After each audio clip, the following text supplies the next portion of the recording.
Daily. Taste the Daily. స్థానిక సంస్థల ఎన్నికల షెడ్యూల్ విడుదలైన నేపథ్యంలో మల్కాజ్గిరి ఎంపీ ఈటెల రాజేందర్ కీలక వ్యాఖ్యలు చేశారు. స్థానిక సంస్థల ఎన్నికల్లో పోటీ చేసే అభ్యర్థులకు ఆయన కీలక సూచనలు చేశారు. చట్ట ప్రకారం చెల్లుబాటు కాకుండా ఎన్నికలు నిర్వహిస్తే మూల్యం చెల్లించుకోవాల్సిన వస్తుందని హెచ్చరించారు. ఈ ఎన్నికలతో బీసీ, ఎస్సీ, ఎస్టీలకు నష్టమే తప్ప లాభం లేదన్నారు. మహారాష్ట్రలో జరిగిన విధంగా ఎన్నికలను కోర్టు కొట్టివేస్తే పరిస్థితులు దారుణంగా తయారవుతాయన్నారు. బీసీ రిజర్వేషన్లో ఖరారు కాకుండా ప్రభుత్వం డ్రామాలు ఆడుతుందని ఈటెల రాజేందర్ ఆరోపించారు. ప్రభుత్వ ఉచ్చులో పడకుండా జాగ్రత్తగా ఉండాలన్న అభ్యర్థులకు ఈటెల రాజేందర్ సూచించారు.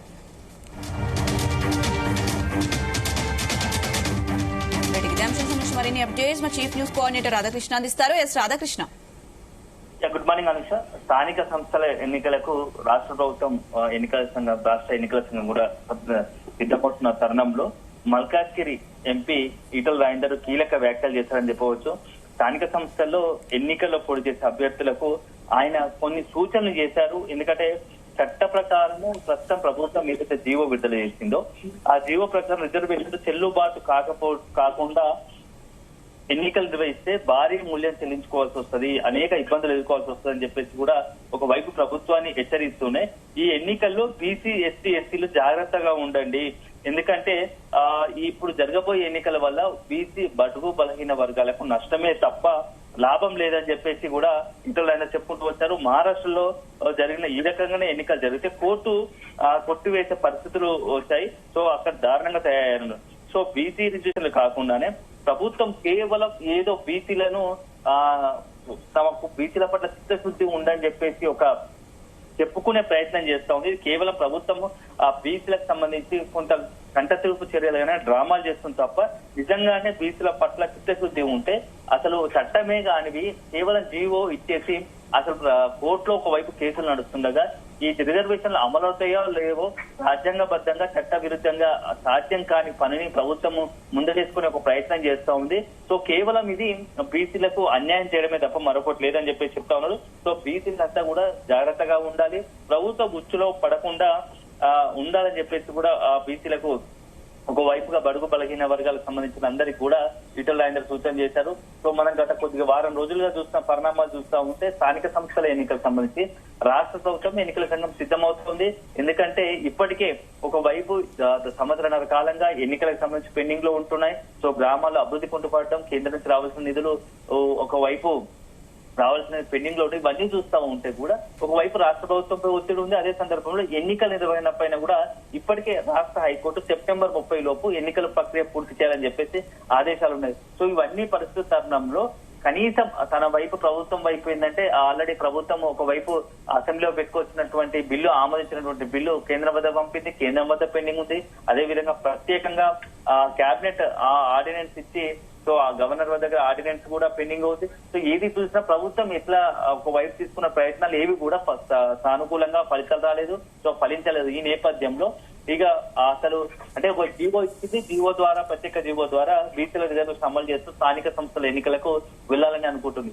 కానీ గతంలో చూసిన చాలా అనుభవాలు కానీ గతంలో ఇక ఈ ప్రభుత్వం ఇచ్చిన జీవో ఖచ్చితంగా న్యాయబద్ధంగా చట్టం పరంగా ఇది నిలవదు. ఎవరైనా కోర్టుకు వెళ్తే ఖచ్చితంగా దీనిపైన అభ్యంతరాలు వ్యక్తం చేస్తారు. హైకోర్టు కూడా ఈ యొక్క రిజర్వేషన్ అమలుకు సానుకూలంగా స్పందించదు, తీర్పు కూడా వ్యతిరేకంగా వచ్చే అవకాశాలు అని చెప్పేసి చాలా మంది సీనియర్ న్యాయవాదులు కావచ్చు, అడ్వకేట్లు చెప్పిన పరిస్థితి కనపడతా ఉంది.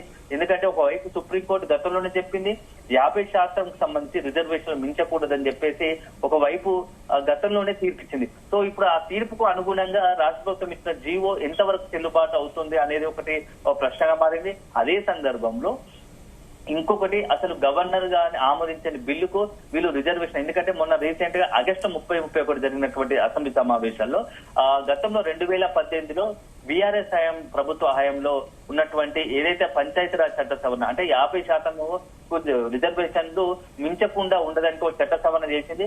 సో ఇప్పుడు ఆ చట్ట సవరణను ఎత్తివేస్తూ చట్ట సవరణ క్యాప్ ఎత్తివేస్తూ మొన్న రీసెంట్ గా అసెంబ్లీలో బిల్లు ఆమోదించింది. సో ఆ ఆమోదించిన బిల్లు ఇంకా గవర్నర్ వద్ద పెండింగే ఉంది. ఆ పెండింగ్ ఉన్న సందర్భంలో ఈ జీవో జారీ చేసి ఎట్లా ఎన్నికలు పెడతారు? ఒకవైపు గవర్నర్ వద్ద బిల్లు పెండింగ్ గా ఉండగానే మీరు ఎలా జీవో జారీ చేస్తారో అదే ఎన్నికలకు ఎలా వెళ్ళాలనుకుంటున్నారు, ఎన్నికల్లో రిజర్వేషన్ ఎలా అమలు చేయాలనుకుంటున్నారు, ఇది మీరు తెలిసే చేశారా అని చెప్పేసి కూడా మొన్న రీసెంట్ గా మాధవరెడ్డి అనే ఒక పిటిషన్, రెడ్డి జాతికి సంబంధించిన పిటిషన్ హైకోర్టులో వేశారు. దానికి సంబంధించి కూడా కోర్టు ప్రశ్నించిన పరిస్థితి కనబడుతోంది. ఈ అన్ని నేపథ్యంలో అసలు స్థానిక సంస్థలు ఎన్నికలు జరుగుతాయా లేదా, మరోవైపు ఏమో రాష్ట్ర ప్రభుత్వం కావచ్చు, ఎన్నికల సంఘం ఎట్లాగైనా ఎన్నికలకు వెళ్లాల్సిందే, వెళ్తాము అనే ఒక భావనలో ఉంది. ఇవన్నీ చూస్తా ఉంటే అల్టిమేట్ గా ఒకవైపు రిజర్వేషన్లు అమలు చేస్తూ వెళ్తే, కోర్టుకు వెళ్తే కోర్టు అభ్యంతరం తెలిస్తే అప్పుడు పరిస్థితి ఏంది, ఎవరికి నష్టం జరుగుతుంది?